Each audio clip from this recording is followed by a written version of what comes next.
చూడండి, కనికరము గలవారు ధన్యులు, వారు కనికరము పొందుదురు అని. అలాగే మీ తండ్రి అనగా పరలోకపు తండ్రి కనికరము గలవాడ ఉన్నట్టు మీరును కనికరము గలవారై ఉండుడి అని వాక్యము తెలియజేస్తుంది. అంతేకాదు మరొక వాక్యము కూడా, కనికరము చూపని వాడు కనికరము లేని తీర్పు పొందును అని కూడా వాక్యం తెలియజేస్తుంది.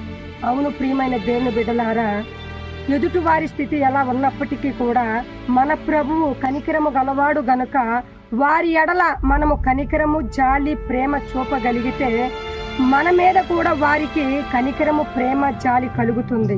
అంతేగాని మనము కలిగి ఉన్న గొప్ప స్థితిని బట్టి కనికరము చూపే మనసు లేక, సహాయం చేసే మనసు లేకపోతే ఎదుటి వారికి కూడా మన మీద కనికరం చూపే మనసు ఉండదు. అంతేకాదు దేవుని ద్వారా కూడా మనము కనికరము లేని తీర్పు పొందుతాము. దరిద్రుడు పేద లాజరు అనే వ్యక్తి ఒక ధనవంతుని ఇంటి ముందు పడి ఉండి, ఆ ధనవంతుడు తినగా మిగిలిన ఆహార పదార్థములు దయచేస్తే తిని ఆకలి తీర్చుకోవాలని ఎదురు చూస్తుండగా ఆ ధనవంతుడు తృప్తిగా తిని త్రాగి ప్రతి దినము సుఖిస్తున్న వాడే గాని తన ఇంటి ముందు పడి ఉన్న పేద లాజరు ఎడల ఏ మాత్రము కనికరము చూపి ఇంత ఆహారము పెట్టి ఆదరించిన వాడు కాదు. అందుకే ఆ ధనవంతుని ఎడల దేవుడు కూడా కనికరము లేని తీర్పు తీర్చాడు.